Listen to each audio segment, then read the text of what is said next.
really lost it then. Coming home from a hard day I just put in, I wish I could have heard God's voice whispering. We went from flirting straight to bickering. In a split second it was sickening. Believe me, I was listening. A lot of people like to say I'm a rapper because it tends towards the hip hop, most of the stuff I do, but I'm a music artist. I work in several different genres of music as a writer and a performer also. Now pay attention to these words that I mentioned. This world is inching closer to demolition. The Lord wants us saved, that was his intention. My name is Ty-Ro The Young Soulja. Ty-Ro actually means young soldier in etymology. Stumbled across those words in a school project. That's how I came up with my artist name. I'm 24. My parents and my family and my church family and my music family, big influences in my life, which is why my music sounds the way it does. As far as being positive, what I mean by that is I do have a lot of gospel music. That's definitely considered positive, and then I don't cuss in my music. Right.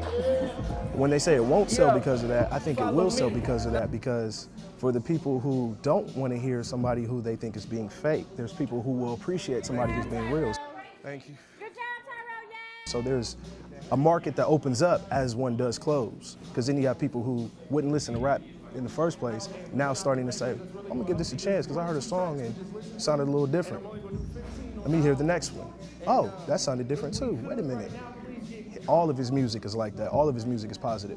All hip hop is not negative. Then it opens up people to listening to other artists, because there's a lot of positive hip hop artists. Some people have that confused, that it's all negative. Journey to the future now. Every blessing that you get in is from past trials. Looking back, you can't get mad at your past now.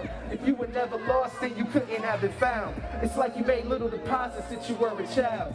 Every test is a testimony to get out. The new thing in my life, my son is 4. That's a new thing because I made the decision before he was born, but now I'm definitely going to continue it. He can listen to my music.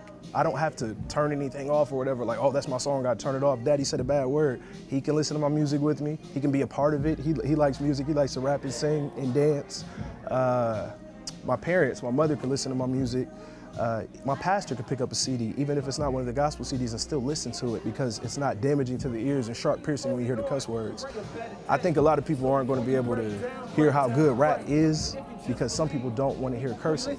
So they'll never hear the genius of Jay-Z, the genius of Eminem, the genius of these very talented artists, because as soon as they cuss, they're going to turn it off. The best example I use is basketball. If you're a basketball player and you see Jordan shoot a jumper, the way he shoots his jumper is the way you're going to try to shoot it, but he's shooting a fadeaway.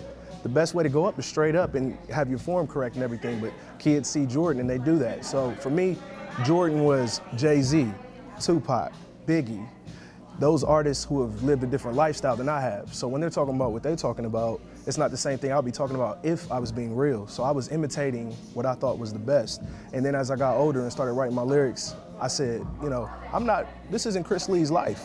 So then I started going into my lyrics more and then dissecting more of what I said and putting more of me into my music. I wish I could refrain and take it back. Now I'm on the freeway and the phone keeps ringing, but I didn't pick it up, it's probably you still screaming. Then I looked down at the caller ID and I saw your brother's name. I could feel the tension building up in my veins. Picked up the phone, he said he couldn't believe what I said. Told me that I would be better off dead, and I told him you don't even gotta come for me.